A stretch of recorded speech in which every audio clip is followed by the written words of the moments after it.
Praise the Lord. Hallelujah. ప్రియ పాఠకులారా, Christmas పండుగ ప్రపంచమంతా కూడా ఘనంగా చేసుకుంది. మనం కూడా ఎంతో సంతోషంగా ఈ పండుగను చేసుకున్నాం. ప్రతి సంవత్సరం వచ్చే డిసెంబర్ 25 క్రిస్మస్ పండుగ మనం నిర్ణయించుకుని చేసుకుంటున్నాం. యేసుక్రీస్తు ప్రభు లోకరక్షకుడు, దేవాది దేవుడు స్వర్గాన్ని వదిలి మానవుల కోసం భూమి మీదకి శరీరధారి అయి తన శక్తిని అంతా తగ్గించుకొని శరీరధారిగా భూమి మీదకి వచ్చినటువంటి దినాన్నే మనం క్రిస్మస్ పండుగ చేసుకుంటున్నాం. పుట్టినరోజులు చాలామంది జరుపుకుంటూ ఉంటారు. పుట్టినరోజులు, పెళ్లి రోజులు మరి సంతోషకరమైనవి, శుభకరమైనవి, అశుభకరమైనవి కూడా జరుపుకుంటూ ఉంటాం మానవులు. ఇక్కడ దేవాది దేవుడే మరి భూమి మీదకి వచ్చినటువంటి రోజున, పుట్టినటువంటి రోజుని పురస్కరించుకుని ఎంతో సంతోషంగా ప్రపంచమంతా కూడా ఈ జరుపుకోవడం అనేది ఎంతో విశేషమని మనం క్రితం చెప్పుకుని ఉన్నాం.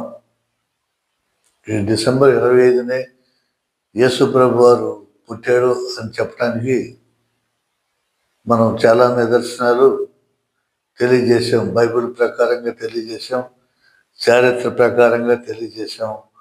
కొంతమంది అన్నట్లు బైబిల్లో ఎక్కడ లేదు, క్రిస్మస్ ఎందుకు చేయాలి అని చెప్పేసి చాలామంది తెలియజేసినట్లు దాన్ని కొట్టిపాటు వేస్తూ ఖచ్చితంగా బైబిల్లో ఉంది, మరి లెక్క ప్రకారం అని ఉందని చెప్పి మనం చెప్పాము.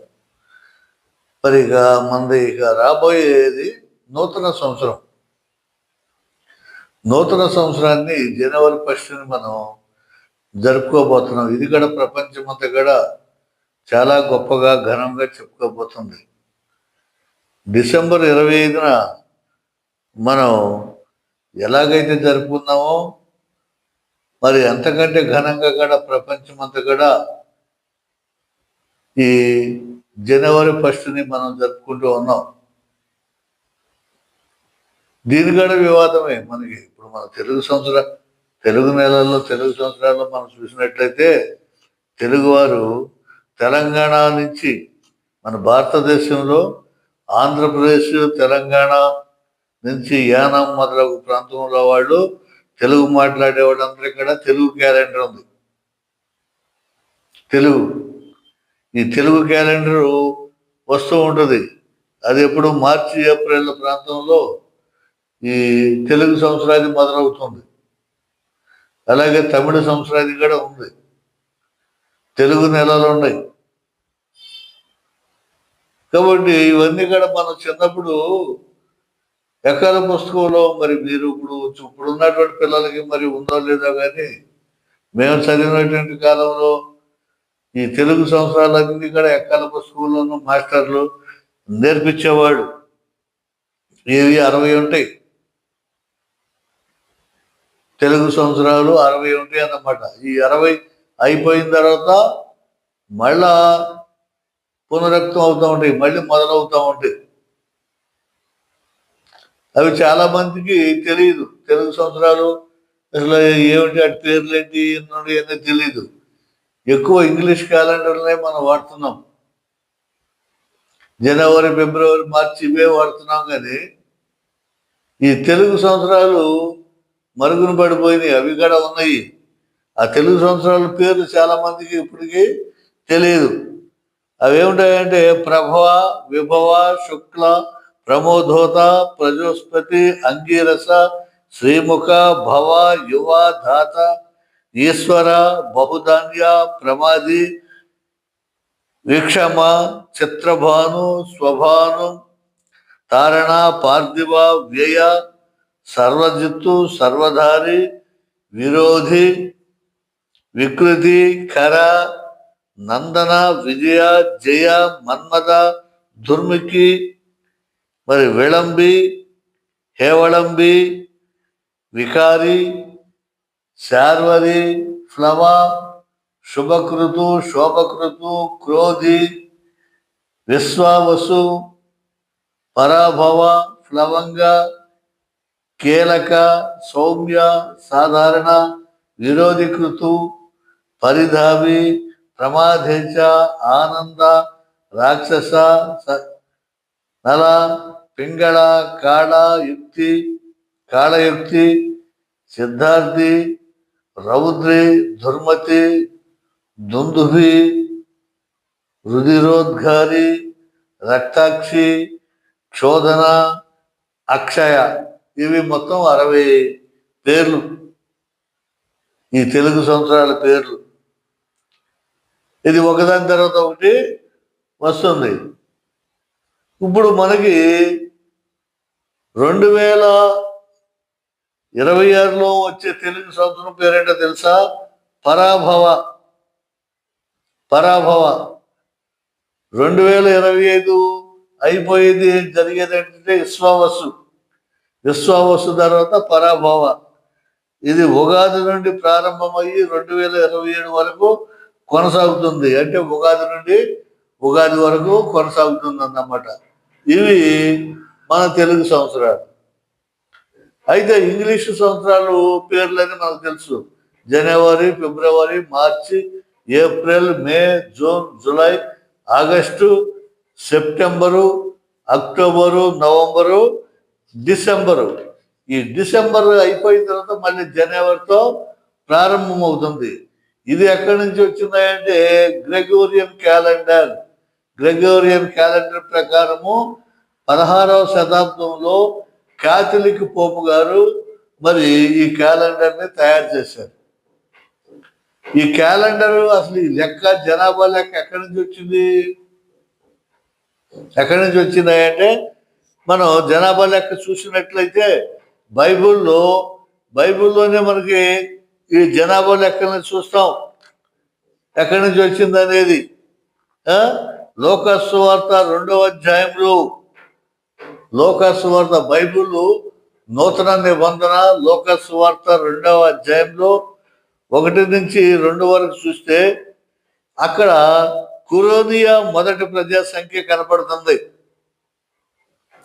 కురోనియా మొదటి ప్రజా సంఖ్య 1827లో కురోనియా ప్రాంతం సిరియా ఆధీనంలో ఉంది. 1860 ప్రాంతంలో క్రీస్తు పూర్వం. మరి ఆ ప్రాంతంలో త్రవ్వకాలు కూడా జరిగాయి.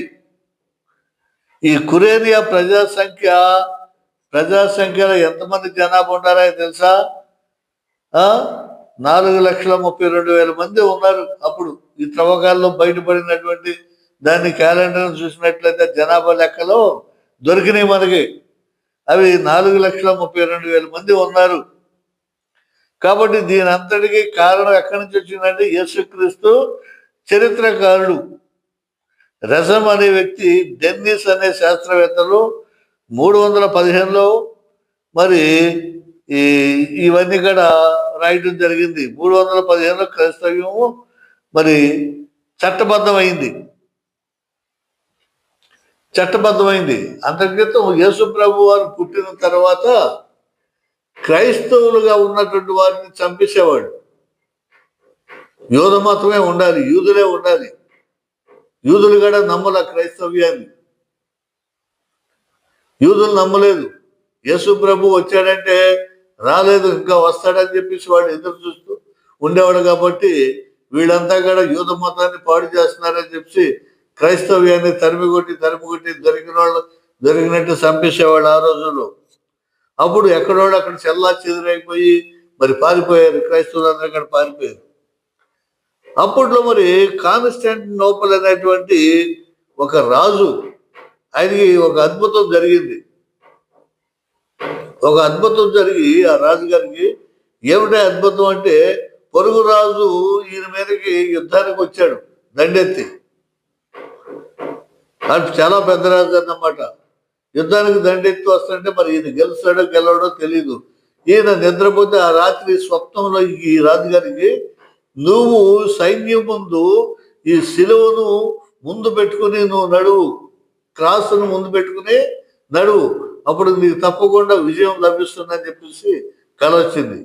అప్పుడు ఆ రాజుగారి గబగబా సైన్యాన్ని పిలిచి, సైన్యాన్ని పిలిచి ముందు సైన్యానికి ముందు సిలువ పట్టుకుని నడవండి మీరు. బళ్ళాలు బరుసులు ఈటులు ఈగాత పట్టుకుని నడిచేది. సిలువను పట్టుకోండి, ఆ తర్వాత మీరు సైన్యం నడవండి అని చెప్పేసి పంపించేసరికి మరి గొప్ప విజయం సంభవించింది రాజుగారికి. ఆ యుద్ధంలో గొప్ప విజయం వచ్చింది. ఆ సిలువను పట్టుకుని వెళ్తున్నట్టు శత్రు సైన్యాలు ఎన్ని కూడా పారిపోయినాయి, ఓడిపోయినాయి, చనిపోయారు. అప్పుడు ఈ కాన్స్టాంటినోపుల్ చక్రవర్తి బాప్తిసం తీసుకున్నాడు, క్రైస్తవుడిగా మారిపోయాడు. ఎంతటి మహాశక్తి, మహత్తరమైనటువంటి శక్తి ఇక్కడ ఉంది కాబట్టి నేను ఖచ్చితంగా క్రైస్తవుడిగా మారిపోతున్నాను అని ఈయన బాప్తిసం తీసుకుని 336 వరకు ఈ ఈ క్రైస్తవ్యం లేదు, చట్టబద్ధం లేదు, క్యాలెండర్ లేదు. అప్పుడు ఈయన బాప్తిసం తీసుకున్న తర్వాత క్రైస్తవ్యాన్ని చట్టబద్ధం చేశాడు. హల్లెలూయా. ఎందరో నా రాజ్యంలో ఉన్న ప్రతి వాడు కూడా ఖచ్చితంగా క్రైస్తవుడుగా మారాలి, అంతే. క్రైస్తవుడుగా మారితేనే వాడికి నా రాజ్యంలో అన్ని ఫెసిలిటీస్ ఉంటాయి, అన్ని అర్హతలు సాధిస్తాడు. క్రైస్తవుడుగా ఉండలేనటువంటి వాడు నా రాజ్యం నుంచి వెళ్ళిపోవచ్చు అని చెప్పేసి ఆ క్రైస్తవాన్ని చట్టబద్ధం చేశాడు అన్నమాట. చట్టబద్ధం చేసి చూడండి, ఏమిటి క్రైస్తవ్యం, ఎందుకు వాళ్ళని చంపేస్తున్నారు, ఎందుకు వాళ్ళు పారిపోతున్నారు, వాళ్ళు ఏమైనా దొంగతనం చేయమంటున్నారా, లేదా దోపిడీ చేయమంటున్నారా, దుర్మార్గం చేయమంటున్నాడా, హత్యలు చేయమంటున్నాడా? మనుషులుగా మంచిగా ప్రేమించుకుని మారమని చెప్తుంది కాబట్టి ఈ మతం చాలా గొప్పది, మంచిది. అందరి కూడా నా రాజ్యంలో అలా ఉంటే ప్రజలందరూ కూడా సుభిక్షంగా చక్కగా ఉంటారా అని చెప్పేసి ఆయన దండోరా సాటింపు వేయించి ప్రతి ఒక్కరు కూడా క్రైస్తవుడిగా మారాలని క్రైస్తవ్యాన్ని చట్టబద్ధం చేశాడు. అప్పుడు ఇంకా భయం ఏముంది? ప్రజలకు భయం లేదు కదా. ఇక రాజుగారే చట్టబద్ధం చేస్తే ప్రజలకు భయం ఎక్కడి నుంచి వస్తుంది? కాబట్టి ఎవరికి భయం ఉంటుంది? క్రైస్తవుడిగా మారనటువంటి వాడికి, ఆ రాజ్యంలో వాడికి భయం వేస్తుంది. కాబట్టి అక్కడ చట్టబద్ధమైంది. ఇక్కడ అప్పుడు ఈ కురేనియా ప్రజా సంఖ్యలో రోమన్ సామ్రాజ్యం నిర్మాణం అనంతరము క్రైస్తవ్యం చట్టబద్ధమైంది. అప్పుడు ఏం జరిగింది చూడండి. ఇక్కడ మరి లూకా సువార్త 2వ అధ్యాయంలో ప్రపంచంలో మొట్టమొదటి ప్రజా సంఖ్య రాయబడాలని చెప్పేసి అక్కడ కైసరు అగుస్తుని వల్ల ఆజ్ఞ జారీ చేశారు. ప్రతి ఒక్కరు కూడా జనాభా లెక్కలో రాయించుకోవాలి. అలా జనాభా లెక్కలు రాయించుకుంటేనే మీకు నా రాజ్యంలో అన్ని ఫెసిలిటీస్ కలుగుతాయి, ప్రభుత్వం ద్వారా వచ్చేటువంటి మరి పథకాలన్నీ కూడా మీకు లభిస్తాయి అని చెప్పేసి ఆ రోజుల్లో మరి ప్రజా సంఖ్య మొట్టమొదటిసారిగా ప్రారంభమైంది. ప్రారంభం అవడం వల్లనే అప్పుడు మరి యేసయ్య గారు మరియమ్మ గారిని తీసుకుని అక్కడికి బెత్లెహేము వెళ్ళటం. ఆ గోత్రంలో యేసయ్య దావీదు గోత్రము వాడైనందువల్ల బెత్లెహేము వెళ్తాం. బెత్లెహేములో ప్రజా సంఖ్య రాయించుకుంటే అప్పుడు యేసు ప్రభు వారు పుట్టారు. అక్కడ క్రిస్మస్ లో ఈ చరిత్ర అంతా మనకు తెలుసు. యేసు ప్రభు వారు పుట్టారు. పుట్టిన తర్వాత బిడ్డ పుట్టిన 8వ రోజున సున్నతి ఖచ్చితంగా చేయాలి. ఆ రోజున నామకరణం చేయాలి, పేరు పెట్టాలి. ఈ బిడ్డకు పేరు ఎవరు పెట్టారు? ఆల్రెడీ ప్రభు పుట్ట క్రితమే గాబ్రియేలు దూత వల్ల యేసు అనో పేరు పెట్టుదు అని చెప్పగానే ఆ పేరు పెట్టడం జరిగింది.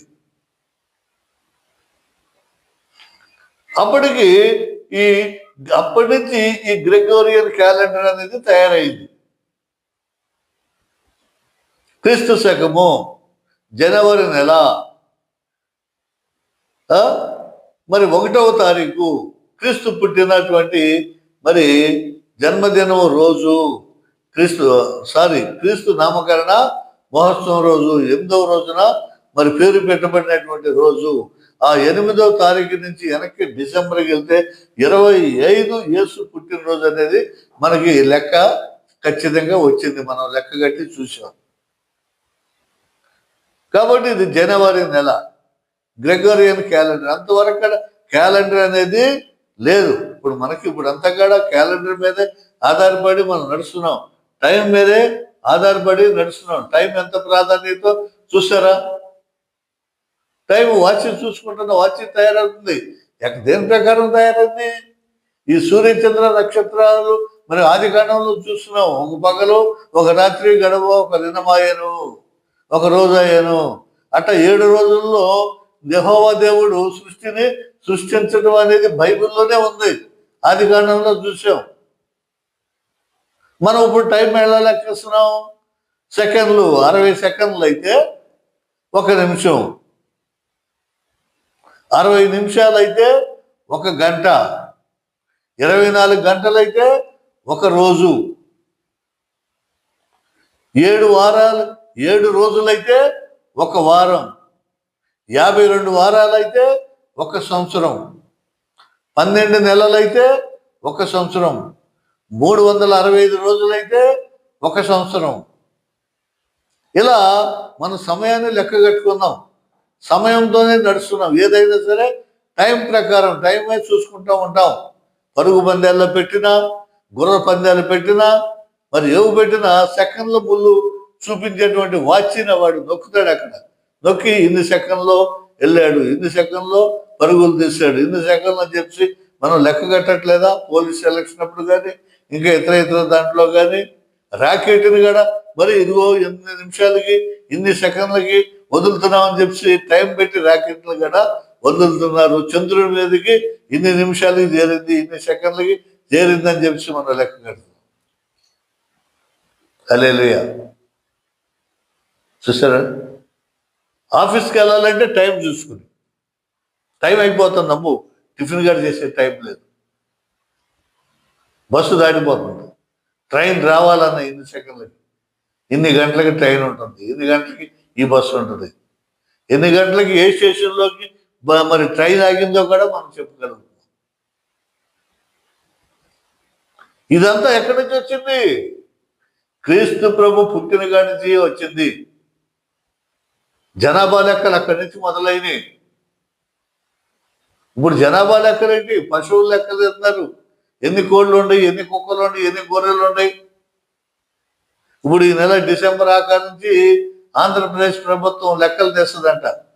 ప్రతి ఇంటికి వెళ్ళి సర్వే చేపట్టి ఇంటిలో ఎంతమంది ఉంటున్నారు, మీ ఆధార్ కార్డు ఏంటి, ఏ ఫోన్కి లింక్ చేశారు, ఎంత సంపాదిస్తున్నారు, ఎవడే ఉద్యోగం, ఎవరేం చదివారు, మోటార్ సైకిళ్ళు ఎన్ని ఉన్నాయి, కార్లు ఎన్ని ఉన్నాయి, కరెంట్ ఎంత వాడుతున్నారు, ఇవన్నీ కూడా లెక్క రాసుకుంటారంట. అలాగే నెలకి ఎంత డబ్బు సంపాదిస్తున్నారు బ్యాంకులోకి వెళ్ళిపోతుంది, బ్యాంకు లెక్క కడుతుంది. మీ ఆదాయం ఎంతో, మీ డబ్బు ఎంత ఉంది, నీ బంగారం ఎంత ఉంది, మొత్తం నీ లెక్క అంతా వస్తుంది. ఇది ఎక్కడ స్టార్ట్ అయింది ఈ లెక్క? జనాభా లెక్కలు యేసు పుట్టిన కాడిచి లెక్క తయారయ్యింది. అక్కడి నుంచి ఏ చరిత్ర చదవాలన్నా, ఏం రాయాలన్నా క్రీస్తు శకం, క్రీస్తు పూర్వం అనేది మనం చెప్పుకుంటున్నాం. అయితే మన తెలుగు రాష్ట్రాల వాళ్ళు చైత్రము, వైశాఖము, జ్యేష్టము, ఆషాఢము ఇవన్నీ కూడా మళ్ళీ 4 ఏది సంవత్సరం మొదలైన 4 నెలల కాడి నుంచి అప్పుడు తెలుగు సంవత్సరం మొదలవుతుంది. అవి ఉన్నాయి, ప్రతిదానికి లెక్కలు ఉన్నాయి, భూమి కొలతలు ఉన్నాయి. మనకేమీ తెలియదండి. సెంట్ అంటే ఏంటి, అడుగంటే ఏంటి, గజాలంటే ఏంటి, ఎన్ని గజాలు అయితే 1 సెంట్ అవుతుంది, ఎన్ని సెంట్లు అయితే 1 ఎకరం అవుతుంది. ఇప్పుడు జనరల్ ఇప్పుడు ఏం పెద్దకి తెలియదు. అంతా ఇంగ్లీషు, క్యాలిక్యులేటరు, కంప్యూటరు ఇవే కానీ నోటి లెక్కలు ఏమాత్రం కూడా మనకు రావు. పూర్వకాలం చదువులు అందుకే అంత గట్టిదా చదువు. ఇవన్నీ ఉండేవి. మీ ఇల్లు ఎన్ని గజాల్లో కట్టారంటే చెప్పలేడు, ఎన్ని సెంట్లు ఉందో భూమి అంటే నీకు చెప్పలేడు, ఎకరం అంటే ఎంత అని చెప్పలేడు. 100 సెంట్లు అయితే 1 ఎకరం. కొన్ని చోట్ల కుంటలు అంటారు, ఇన్ని కుంటలు అన్ని కుంటలు అని కొన్ని ఏరియాలు అంటారు. కాబట్టి ఇది నేర్చుకోవాలి, తెలుసుకోవాలి, అన్నీ తెలుసుకోవాలి. తెలుగు సంవత్సరాలు తెలుసుకోవాలి, ఇంగ్లీష్ క్యాలెండర్ తెలుసుకోవాలి. ప్రపంచం అంతా కూడా ఏది వాడతారు? ప్రపంచం అంతా కూడా ఈ గ్రెగోరియన్ క్యాలెండర్, ఇంగ్లీష్ క్యాలెండరే వాడుతున్నారు. దాన్నే ప్రామాణికంగా తీసుకుంటున్నారు ప్రపంచం అంతా కూడా. అది యేసు మరి పుట్టుకతోనే జనాభా లెక్కలతోనే ఇది తయారైంది. కాబట్టి ఇక్కడ మనం తెలుసుకునేది ఏమిటంటే మరి ఈ క్యాలెండర్ తయారైంది కాబట్టి రేపు మనం నూతన సంవత్సరాన్ని మనం చక్కగా జరుపుకోబోతున్నాం. నూతన సంవత్సరాన్ని ఎందుకంటే ఇదిగో చూడండి 2 కొరింథీ 5:17 ఇదిగో పాతవి గతించను, ఇదిగో క్రొత్తవయ్యాను. మన పాతవన్నీ కూడా గతించిపోయింది, క్రొత్తవయ్యాను. క్రిస్మస్ రోజున పరలోకము భూమికి గతించింది.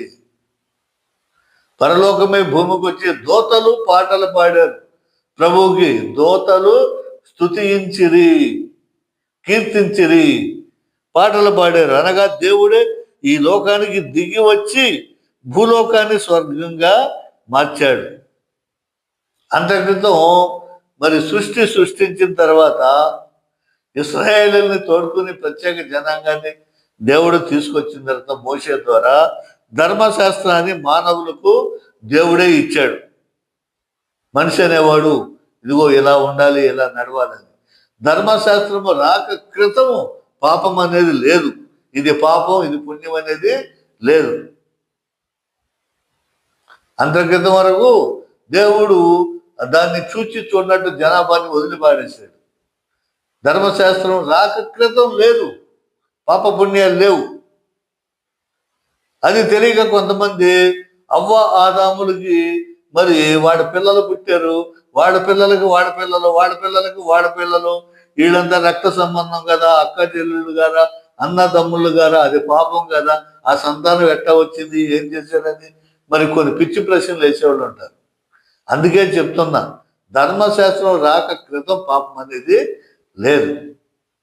ఎప్పుడైతే జనాభా పెరిగిపోయిందో ధర్మశాస్త్రాన్ని మోషేకి దేవుడు ఇచ్చాడో అక్కడి నుంచే ఈ పాప పుణ్యాలు ఉన్నాయి. దేవుడే చెప్పాడు ఇలా చేయకూడదు, ఇలా చేయకూడదు, ఇలా జీవించాలని చెప్పాడు.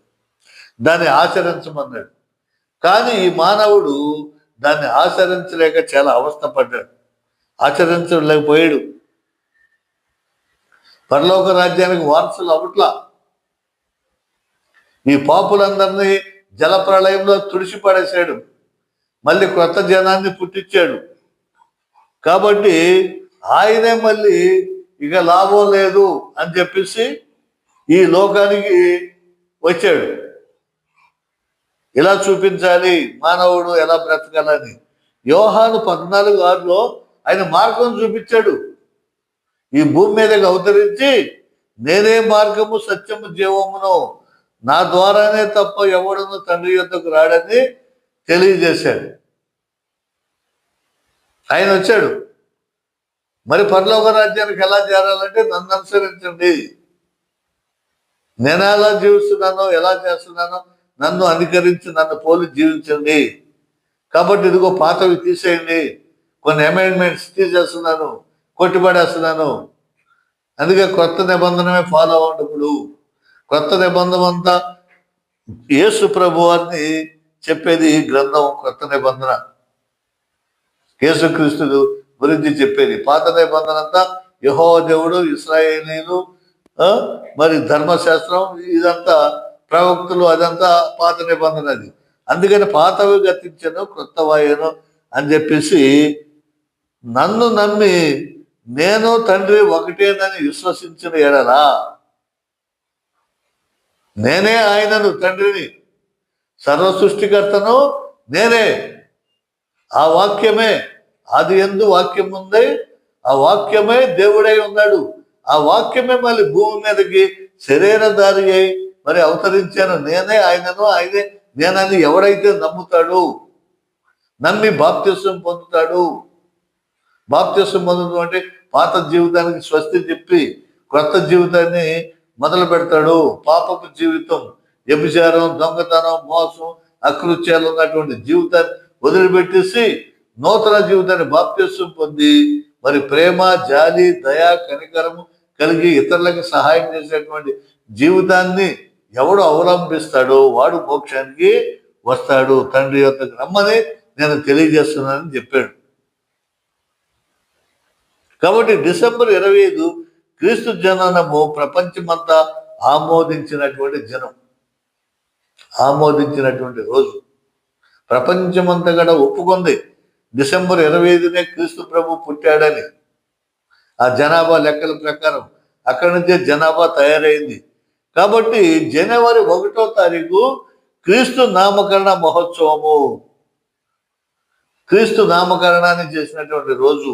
అది లూకా సువార్త 2వ అధ్యాయము 21లో ఆ శిశువుకు సున్నతి చేయవలసిన 8వ దినం వచ్చినప్పుడు గర్భమందాయన పడక మునుపు దేవదూత చేత పెట్టబడిన యేసు అని పేరు ఆయనకు పెట్టిరే. గాబ్రియేలు సంబంధించుడు మరియమాతకు శుభవచనం తెలియజేస్తూ, నీ గర్భమందు మరి శిశువు పుట్టబోతున్నాడు, ఆయనకి యేసు అని పేరు పెట్టండి, సర్వోన్నతుని యొక్క కుమారుడు అయినా అనబడును అని చెప్పేసి దేవదూత ఏ పేరైతే గాబ్రియేలు దూత పెట్టిందో ఆ పేరును 8వ రోజున ఆయనకి పెట్టినటువంటి రోజు జనవరి 1. డిసెంబర్ 25 నుంచి లెక్క కట్టుకుంటే 8వ రోజు 1వ తారీఖు వచ్చింది. కాబట్టి ఆ 1వ తారీఖున పేరు పెట్టినటువంటి మహోత్సవము, జన్మదిన పేరు మహోత్సవము, పేరు పెట్టినటువంటి రోజు. మరి ఆ నామానికి మించినటువంటి నామము ఎక్కడ లేదు. శక్తి గల నామం అది, మహిమ గల నామం. యేసు నామంతోనే సమస్తము జరుగుతుంది అని చెప్పాడు. నా నామమున ఏమి అడిగినా మీరు పొందుదురు. ఆ నామములో దెయ్యాలు పోతున్నాయి, జబ్బులు పోతున్నాయి, మరి అనేక అద్భుత కార్యాలన్నీ కూడా జరుగుతూ ఉన్నాయి. కాబట్టి అంత గొప్ప పేరు, శక్తి గలటువంటి పేరు, జయము కలిగినటువంటి పేరు. అందుకని మనం యేసు రక్తమే జయం అంటాం. యేసు రక్తం, యేసు నామం, యేసు నామములోనే రక్షణ ఉందని చెప్తున్నాం. అలాంటి గొప్ప నామము, ఆ పేరు పెట్టబడినటువంటి రోజు. కాబట్టి నూతన సంవత్సరము యేసు నామకరణ మహోత్సవంతో ప్రపంచమంతా మారుమ్రోగుతుంది. ప్రపంచమంతా కూడా మరొకసారి దివిటీలతో, దీపాలతో, కాంతులతో మారుమ్రోగిపోతూ ఉంటుంది.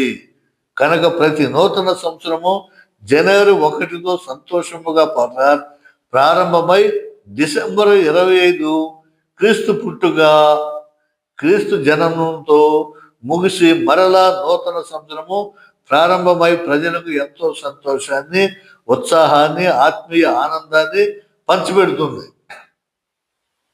అదండి,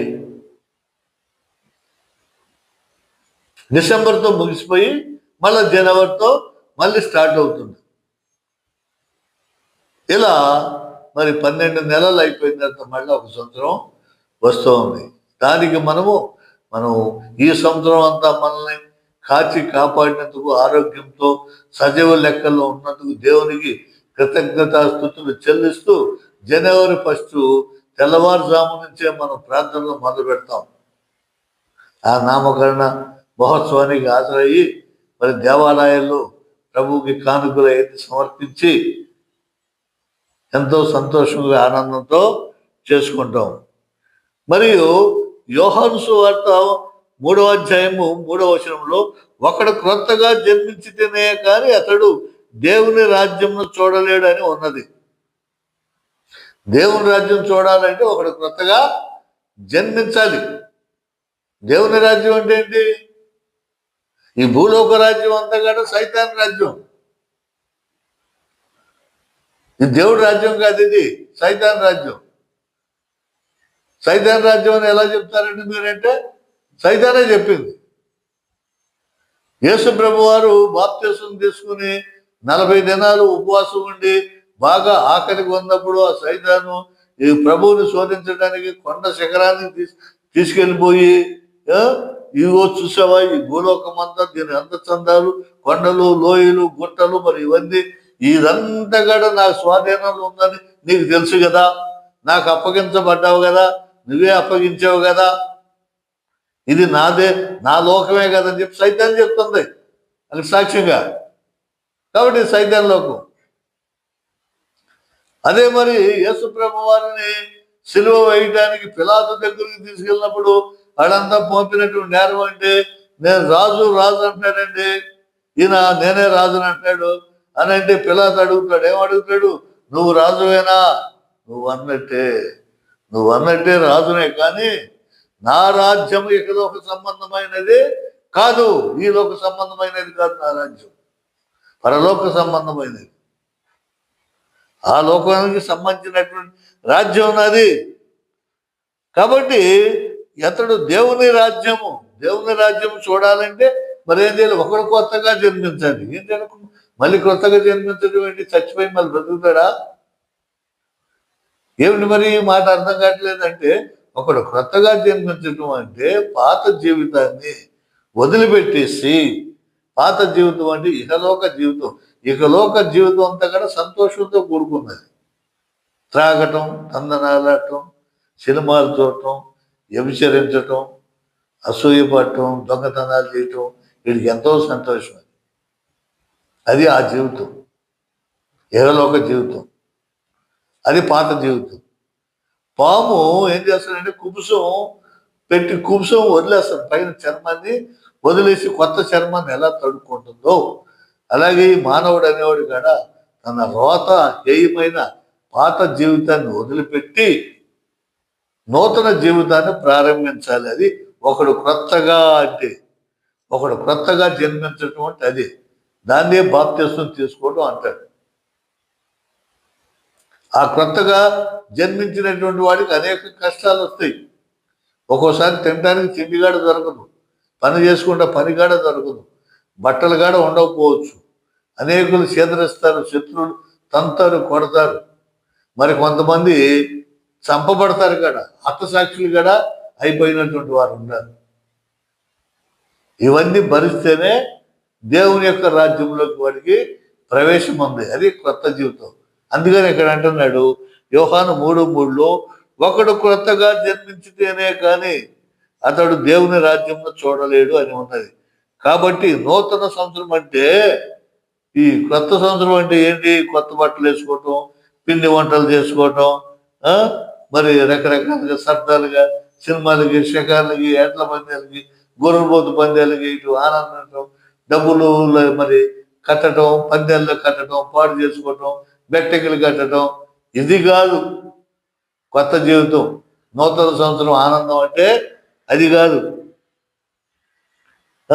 పాత పాపపు బ్రతుకును వదిలిపెట్టి బైబిల్ వాక్యానుసారముగా క్రీస్తును నమ్మి క్రీస్తు రక్తంలో తన పాపాలను శుద్ధి నుండి బాప్తిస్మం తీసుకుని పాప క్షమాపణ పొంది నూతన జీవితాన్ని అనగా పరిశుద్ధమైన ఆత్మీయ అనుసారమైనటువంటి క్రియలు చేస్తూ, దాన ధర్మాలు చేస్తూ, బట్టలు లేని వారికి బట్టలు ఇవ్వటం, చలిలో వణిగే వాడికి దుప్పట్లు ఇవ్వటం, హాస్పిటల్లో ఉన్నటువంటి వారికి పరామర్శించటం, అప్పులు పాలైనటువంటి వాడికి ఆదుకొని వాడు అప్పులకి తీర్చే విధంగా సహాయం చేయటం, జబ్బు పడినటువంటి వాడికి సహాయం చేయటం, చెరసాల్లో ఉన్నవాడిని పరామర్శించి వాడికి బెయిల్ ఎవరు ఇవ్వకపోతే దొరకపోతే బెయిల్ వచ్చే విధంగా సహాయం చేయటం, చెరసాల జీవితం నుంచి విముక్తి పొందటం చేయటం, బందీఖానాల నుంచి విడిపించటం, ఆత్మీయ జీవితాన్ని, ఇలాంటి ఆత్మ సంబంధమైనటువంటి జీవితాన్ని జీవించాలి. క్రీస్తుని పోలి జీవించాలి. క్రీస్తు ఇవన్నీ చేశాడు. ఆహారం లేనటువంటి ప్రసంగాన్ని ఇంటాకు వచ్చినటువంటి వారికి ఆహారం పెట్టాడు, కుంటి వారిని మరి బాగు చేశాడు, గుడ్డి వారిని బాగు చేశాడు, చనిపోయినటువంటి వారిని బ్రతికించాడు. ఇన్ని చేసిన ఆయనని పట్టుకొని కొరడాలతో కొట్టి తన్ని ఊమూసి గడ్డం పీకి, చెంపలు పీకి, జుట్టు పీకి, రకరకాల ఇబ్బందులు పెట్టి సిలువుకెక్కించి సులువు మీద కొట్టి పైన ఏలాడు తీసి, నువ్వు నిజంగా దేవుడువో దేవుడు కుమారుడు అయితే దిగిరా అని చెప్పి నానా మరి అపాపిత్రమైనటువంటి మాటలు మాట్లాడుతూ తిట్టుతూ దూషించినటువంటి వారికి ప్రాణం పోతూ పోతూ ప్రాణం విడిచేస్తూ ఏమన్నాడో తెలుసా? శపించాడా వాళ్ళందరినీ? మీరందరూ సావుగాక, మీరందరూ నాశనం అయిపోగాక, మీకు ఇన్ని మంచి పనులు చేస్తే నన్ను ఇట్లా చేస్తారా, నా ఉసురు తగులుతుంది అని చెప్పేసి ఆయన తిట్టాడా? వాళ్ళ అమ్మగారు గారు అక్కడే ఉన్నారు, మరియమ్మ గారు. ఏమన్నా తిట్టిందా? అయ్యో నా కుమారుడు మీకు ఎన్ని మేలు చేశాడు, మీకేం వచ్చింది పోయే కాలం, నా కుమారుడిని ఇట్లా తిడతారే, అట్లా దూషిస్తారే, అట్లా చేస్తారే అని చెప్పేసి ఆవిడ ఏమన్నా నోరెత్తి పళ్ళెత్తి మాట్లాడిందా? ఈయన ఏమన్నా తిట్టాడా, చేశాడా? ఏమన్నాడు? తండ్రి వీరు ఏమి చేస్తున్నారో వీరికి తెలియదు, వీరిని క్షమించండి అన్నాడు. హల్లెలూయా! ఎంత గొప్ప ఓర్పు, గొప్ప సహనం, ఎంత మంచి మాట, ఎంత మాతృకమైనటువంటి జీవితం అన్నది. తండ్రి వీరేమి చేస్తున్నారో వీరు ఎరగరు, వీరిని క్షమించమన్నాడే కానీ ఎవరిని శపించలేదు, దూషించలేదు. ఆ పైగా ప్రక్కన ఉన్నటువంటి దొంగతో క్షమించమని అడిగితే క్షమించేశాడు. నేడు నీవు నాతో కూడా పరదైసులో ఉందోయ్యా అని చెప్పేసి ఆ ప్రక్క దొంగవాడు పశ్చాత్తాపడి ఏడ్చి కుమిలి పోతుంటాయా, నేనైతే దొంగని పాపం చేశాను, నాకు శిక్ష సరి అయింది, కానీ ఏ పాపము ఎరిగినటువంటి ఓ పావన మూర్తి నీకు ఇది తగునా, ఇలా చేశారు, దేవుని కుమారుడు నువ్వు, నన్ను క్షమించయా, నీ రాజ్యంలో నన్ను జ్ఞాపకం చేసుకోవయా అంటే నేడే నీవు నాతో పరదేశంలో ఉందమన్నాడు. ఇంకొకడే ఉన్నాడు, వాడు తిట్టాడు, దూషించాడు. నిజంగా నువ్వు దేవుడు అయితే, దేవుడు కుమారుడు అయితే నిన్ను నువ్వు కాపాడుకుని మమ్మల్ని కూడా కాపాడు అని చెప్పి వాడన్నాడు. కానీ ఇంకొకడు పశ్చాత్తాపడ్డాడు. మొత్తం అందరిని కూడా తండ్రితో క్షమించమని ప్రార్థన చేశాడు, వాడి కోసం విన్నపం చేశాడు. అన్ని బాధలు పడుతూ ప్రాణం పోయే స్థితిలో ప్రాణం అప్పగిస్తూ ఆ మాట అన్నాడు. అది క్రీస్తు. అలా ఉండాలి. క్రీస్తు ప్రభు నమ్మిన వాడు ఎన్ని కష్టాలు వచ్చినా, ఎన్ని బాధలు వచ్చినా చివరాఖరి వారికి అలా ఉంటే వాడికి తండ్రి రాజ్యంలో స్థానం ఉంది. అందుకని ప్రభు అన్నాడు, నా తండ్రి ఇంట అనేక నివాస స్థానములు కలవు, నేను వెళ్ళి వాటిని మీకు సిద్ధపరుస్తాను, లేని ఎడలని మీకు చెప్తాను. అనేక స్థానాలు ఉన్నాయి, అనేక ఇళ్ళు ఉన్నాయి, అనేక గృహాలు ఉన్నాయి, వాటిని మీకు సిద్ధపరుస్తాను అని చెప్పేసి ప్రభు చెప్తున్నాడు. కాబట్టి అంత గొప్ప నామం యేసు నామం, శక్తి గల నామం, మహిమ గల నామం. ఆ యేసు నామం చెప్తేనే సైతానికి హడలు, భయం, పరుగు. దెయ్యాలు కాడంటే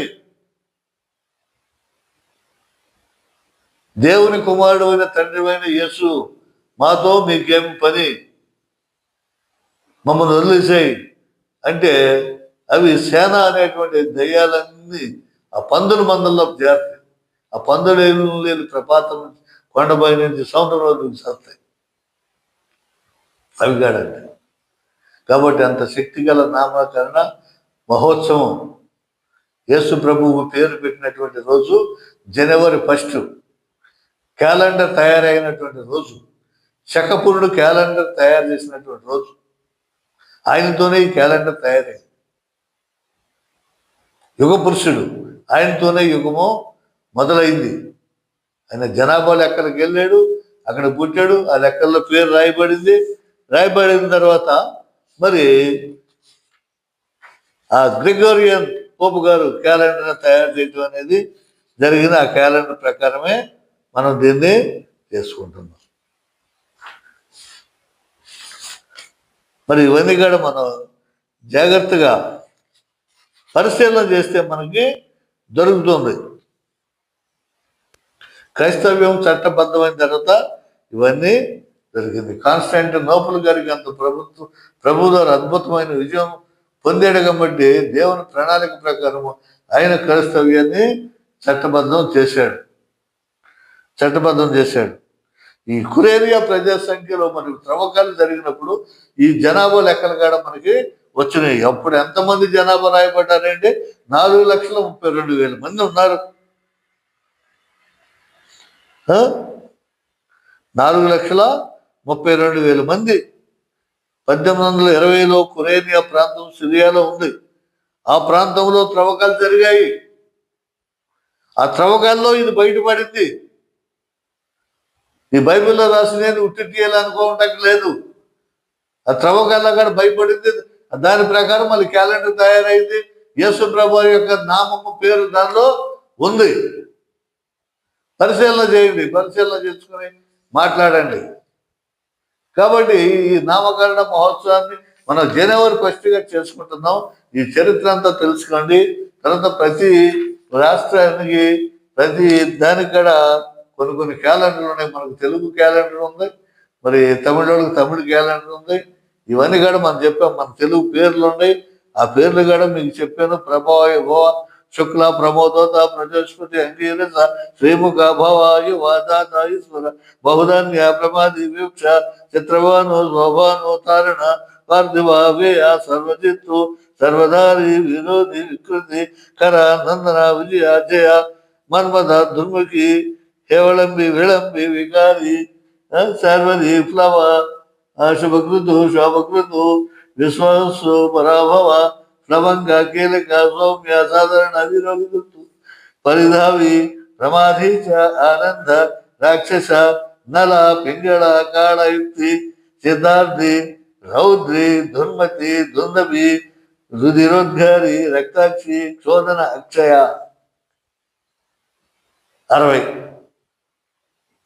60 పేర్లు. 60 పేర్ల తర్వాత మళ్ళీ రిపీట్ అవుతాయి. మరి దీని ప్రకారమే నక్షత్రాలు తిథులు. మనం మంచి రోజు చూడాలంటే క్యాలెండర్, పెళ్లి పెట్టుకోవాలంటే క్యాలెండర్ చూస్తాం. ఇంగ్లీష్ క్యాలెండర్ చూస్తాం, తెలుగు క్యాలెండర్ చూస్తాం. ఇది ఏ సంవత్సరం అని చెప్పేసి మనం చూస్తాం. పరాభవ సంవత్సరం ఇది. ఆ పరాభవ సంవత్సరంలో నామకృత సంవత్సరంలో తర్వాత తారీఖున మళ్ళీ ఏంటి లగ్నం ఏంటి, శుభలగ్నం ఏంటి, నక్షత్రం ఏంటి చూస్తాం. తర్వాత ఇంగ్లీష్ క్యాలెండర్ తీసి ఇది పంచమే, నవమే, దశమే, ఏకాదశి, ద్వాదశి, త్రయోదశి, చతుర్దశి, మళ్ళీ దశలు. ఏ దశ మంచిది ఇవన్నీ కూడా చూస్తాం. ఈ నక్షత్రం చూస్తాం, తిథులు చూస్తాం, వారాలు చూస్తాం. ఇవన్నీ కూడా గృహప్రవేశానికి చూస్తాం, గృహం కట్టుకుంటానికి చూస్తాం, పెళ్లిళ్ళు చేయడానికి చూస్తాం. శోభనం కాడ గడియలు పెట్టుకుంటారు, మంచి గడియలు, మంచి తిథులు. ఇవన్నీ కూడా మనకి జరుగుతున్నాయి. మరి ఎవరి నమ్మకం వారిది, ఎవరి నమ్మకం వారిది. ఒకళ్ళ నమ్మకాన్ని మనం ఛేదించకూడదు. నమ్మితేనే, తను సొంతంగా తను నమ్మితే మనకి స్వేచ్ఛ ఉంది భారతదేశంలో. తన ఇష్టం వచ్చినటువంటి మతాన్ని తీసుకుంటాకి, ప్రచారం చేసుకుంటాకి, చెప్పడానికి చెప్పుకోండి, తెలుసుకోండి, చెప్పండి, అర్థమయ్యేటట్టు చెప్పండి. స్వేచ్ఛ ఉంది, బలవంతం చేయకూడదు. ఒకరి నమ్మకాన్ని మనం ఒమ్ము చేయకూడదు. ఎవరి నమ్మకం వారిది. దేవుడు ఒక్కడే, దేవతలు ఉన్నారు, 3 కోటి దేవతలు ఉన్నారు. దేవతలు వేరు, దేవుడు వేరు. కాబట్టి దాని సిద్ధాంతాన్ని, మరి వాళ్ళ నమ్మకాన్ని మనం ఒమ్ము చేయకోకుండా జాగ్రత్తగా ఎవరికి బాధ కలపోకుండా మాట్లాడాలండి. మాట్లాడేవాడు మనసుని శోభించకూడదు, బాధించకూడదు. అయితే విషయాన్ని తెలియజేయి, నీకు తెలిసినటువంటి జ్ఞానాన్ని తెలియజేసి దాన్ని ఛేదించమను, తెలుసుకోమను. తెలుసుకుంటే వాడు ఏది నిజమో వాడు తెలుసుకుంటాడు, నమ్ముతాడు. నువ్వు బలవంతంగా ఒకరి మీద రుద్దేదేముంది, దీంట్లో చేసేదేముంది? మనిషిని మంచి మార్గంలో నడవయ్యా అని చెప్పడంలో తప్పులేదే.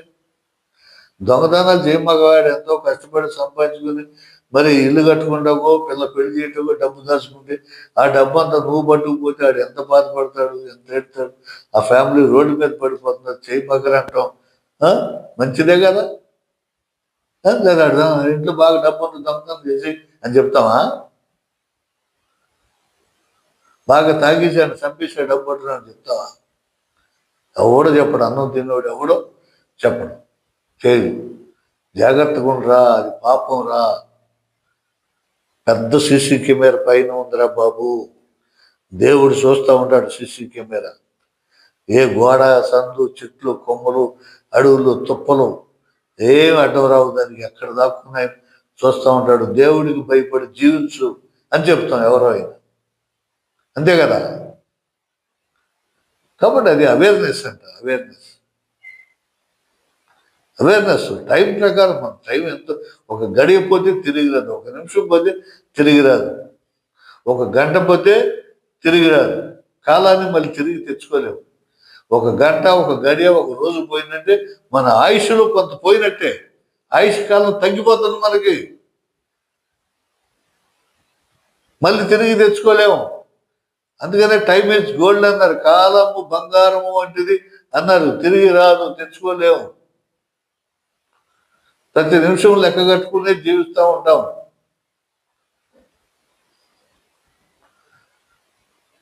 ట్రైన్కి వెళ్ళాలంటే కష్టంగా టైం లేదు, ఒక 5 నిమిషాలు ఆగంటే ట్రైన్ ఆగదు.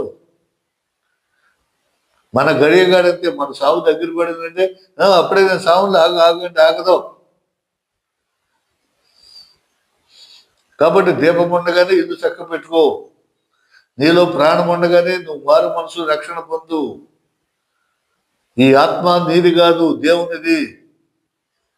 ఈ శరీరం భూమిది, మట్టి నుంచి వచ్చింది, మట్టి శరీరం. మట్టి లాగేసుకుంటుంది, నా శరీరం నాకు ఇమ్మని. దేవుడు నా ఆత్మ నాకు ఇమ్మని దేవుడు లాక్కుంటాడు. కాదు నాదని చెప్పి మధ్యలో సైతాన్ని పట్టుకు లాగిందనుకో, అటు వెళ్దాం ఇటు వెళ్దాం, మధ్యలో ఆగిపోతుంది. ఈ జ్ఞానం గొప్పది. ఇది తెలుసుకోవాలి. ఇది తెలుసుకుని పరోపకారార్థం మిథం శరీరం అన్నారు. పరులకు ఉపకారం చేయడానికే ఈ శరీరం దేవుడు నీకు ఇచ్చాడు. దీంతో మంచి పనులు చేయమని చెప్తున్నాడు. అసతోమా సద్గమయ, తమసోమా జ్యోతిర్గమయ, మృత్యోర్మ అమృతంగమయ. అసత్యం నుంచి సత్యంలోకి నడవమని దేవుడు చెప్తున్నాడు. తమస్సు అంటే చీకటి నుంచి వెలుగులోకి వెళ్ళమని, అంటే చెడు కార్యాలు వదిలిపెట్టి మంచి కార్యాలు చేయమని.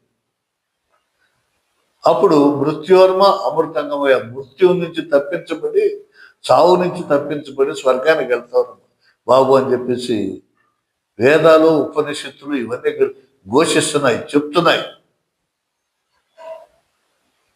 కాబట్టి ప్రియమైన క్రైస్తవ సహోదరులారా, మరి వచ్చే సంవత్సరం జనవరి 1 రోజున ఇవన్నీ మనం తెలుసుకొని మన జీవితాన్ని సుఖమయంగా, సంతోషంగా, కొత్త సంవత్సరంలో 2026లో అందరూ సంతోషంగా, సుభిక్షంగా ఉండాలని,